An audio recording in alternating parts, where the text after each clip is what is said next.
Hi guys, welcome back to another video. And in today's video we're going to be taking a look at the iPhone 5 in 2016 running iOS 10.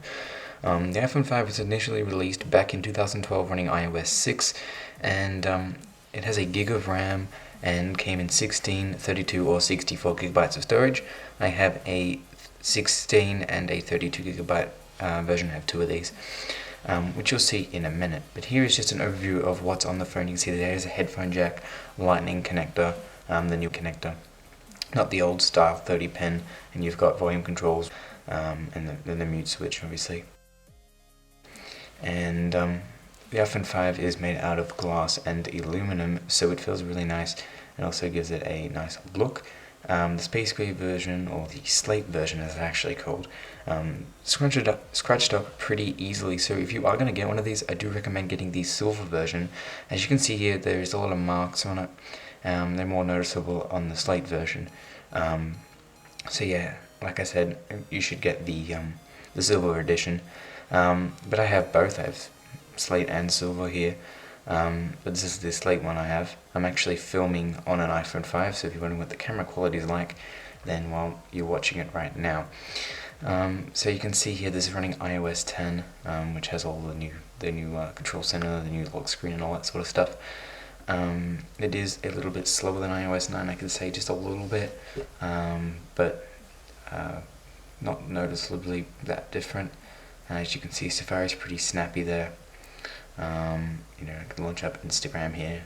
It'll take a while, but it will launch. Or you want to start with an iPhone. If you upgrade from an Android phone or whatever, this is a good choice. But if you want to be doing more like Snapchat and Instagram and have a lot of apps and things like that, you should probably go for the 5S, as it features like a faster processor and things. Because the iPhone 5 is getting quite dated now, and it's also the requirement for iOS 10 if you iPhone 5 and later. So that means it's the oldest phone supported on iOS 10. So there's probably not going to be a whole lot of support for it. For the next version of iOS, it might become obsolete. We're not too sure on that just yet. If Apple will ditch it in 2017 or not. But basic functions such as phone and messages and all that kind of stuff obviously still works if you have a SIM card in it, and it runs the latest version, which is iOS 10. But you can see that it works just fine. It is a little slower, well, it's heaps slower than the newer phones, but it's still very usable in 2016. As you can see, like browsing and a few apps work just fine. And if you are going to go with the iPhone 5, I recommend getting at least the 32 gigabyte model. I have a 16 and 32 gig model, and the 16 gig model is always full, so that's why I got the 32 gig model. You can see here that it works just fine. You can go ahead and unlock it, and you've got the new press home to unlock and everything, and yeah, quite responsive still, even with its old hardware. But you can see here that it's still very usable. So you can just search for music here. The keyboard doesn't seem to lag too much, and there you go. See, it's not very slow or anything, and you can just play a song. And to avoid copyright, I'll turn it down.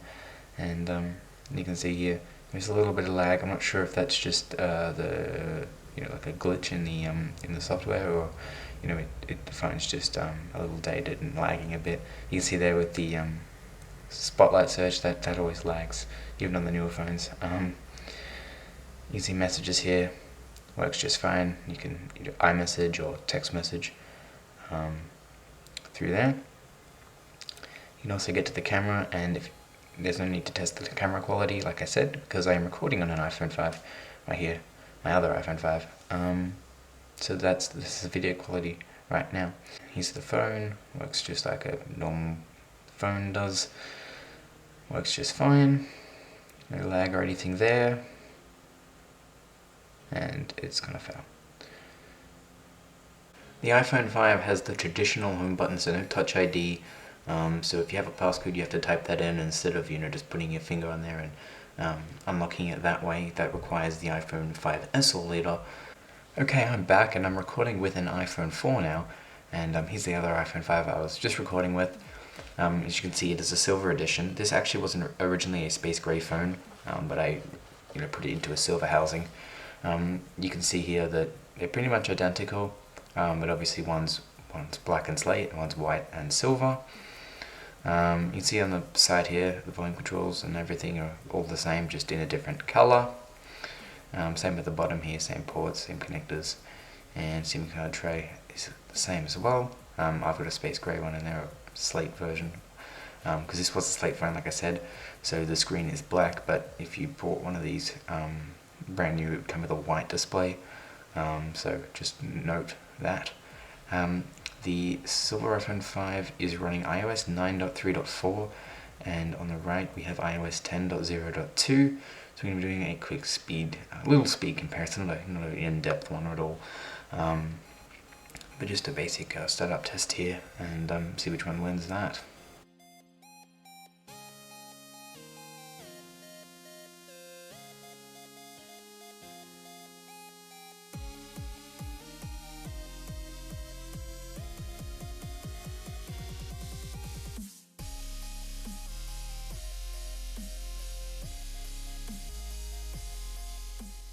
Okay, the iPhone 5 running iOS 9.3.4 is booted up and ready to go, and we're still waiting on iOS 10 here.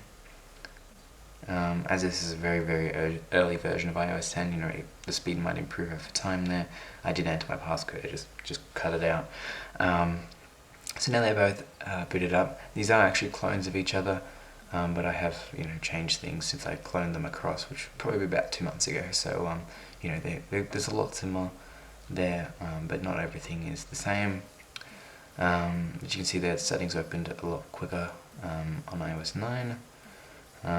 That could just be a software issue, or it could just be the outdated software. Also, the display on the left one is a lot more yellow, and that's because it's a replacement. It was actually on the other phone. I just swapped the displays over because I wanted an original Apple one when I got this 32 gig model. You can see there iOS 9 and iOS 10, and they are both side by side. Go ahead and open up the music app. I do prefer the music app on iOS 9. It just seems to work better for me. You see it just takes you straight to your songs, whereas this just takes you to recently added, and then you can go to songs here. And other than that, it's pretty much the same. Yeah, so it's just all your music and things like that. Control center has changed as well. I prefer the iOS 9 version again, only because the volume is on the same part as the brightness and everything. I don't mind how you can have different sections. I think that's pretty cool. But obviously you can just listen to music the same way as in iOS 9. So basically, if you just want a basic phone, you want to get into the iPhone platform here, the iPhone 5 is a great start. It runs the latest version of iOS, and comes in a variety of size capacities. But if you're looking for something with a little more speed and is guaranteed to be up to date for a while, then you might want to look at the iPhone 5S or even the iPhone 6. But if you're on a budget, the iPhone 5 is definitely a good choice. So I hope you enjoyed this video. If you're not already subscribed, go ahead and hit that subscribe button, and I'll catch you guys next time in another one of my great videos.